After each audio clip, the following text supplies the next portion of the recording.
নামাজ পড়ছে একজন ব্যক্তি, সে আল্লাহর সাথে সরাসরি কথা বলছে, তার পাশে কথা বলা জায়েজ নেই।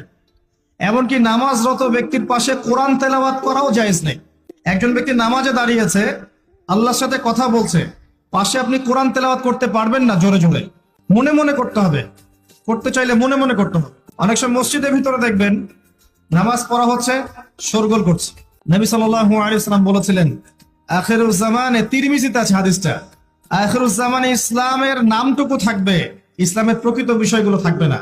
কোরআনের মাসহাফ থাকবে, যে মাসহাফ, কোরআনের মাসহাফটা থাকবে, এর শিক্ষাগুলো থাকবে না। মসজিদগুলো হবে চাকচিক্যময়, কিন্তু মসজিদ হবে হেদায়েত শূন্য। আর চতুর্থ লাইনটা আরো ভয়ঙ্কর।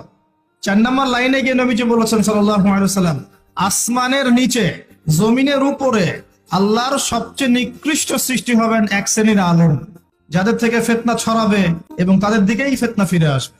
তিরমিজির মধ্যে হাদিসটা আছে। যে